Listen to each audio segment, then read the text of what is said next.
I refuse to give in to fear, real or imagined, or to be afraid, either consciously or unconsciously, of anything or anyone.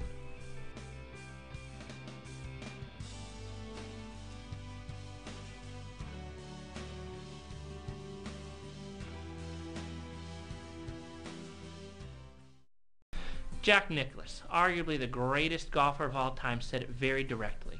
Fear of any kind is the #1 enemy of all golfers, regardless of ball striking and shot making capabilities. An examination of the human brain brings us to the amygdala, also known as the fear system's command center.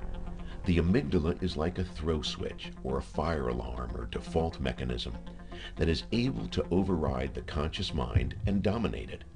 In layman's terms, we often feel fear before we can think in a rational way about the thing that produced that fear. The mind does not just respond to actual threats, it also responds to perceived threats, such as embarrassment, disappointment, and frustration, all of which are very common feelings on the golf course. Golfers who learn to fear situations in golf actually condition their minds to perceive situations as more threatening than they really are. They often beat themselves up for making the slightest mistake. The psychological consequences are terrible because the brain is programmed to remember fearful situations very vividly in order to avoid them in the future. These persistent memories become destructive and could potentially last forever. I never went into a tournament or round of golf thinking I had to beat a certain player. I had to beat the golf course. If I prepared myself for a major, went in focused, and then beat the golf course, the rest took care of itself. All I do is stay in my same routine. Even though I have certain putts that are bigger than others, you never see me out of rhythm. I always stay the same pace, do everything the same. So what I did the first hole today and the last hole today is exactly the same. There's no change. I think that's probably one of the biggest keys. That's what Nicklaus was good at. You could time him. Every routine he had was exactly the same. In the final analysis, there is no question that a genuine belief in yourself is the top requirement for winning golf tournaments. There have been many players in my time who have possessed all of the attributes necessary to win, with the single exception of sufficient confidence in themselves.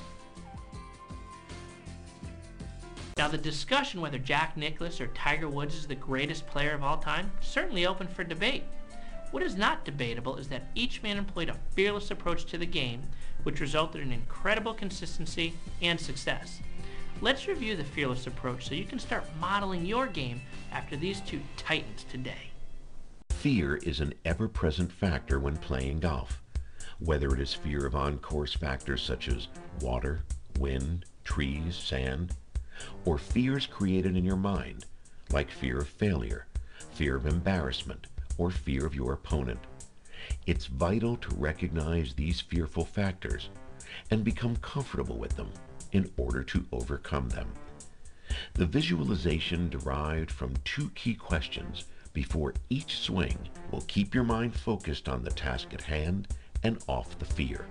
What is my strategy and what is my target?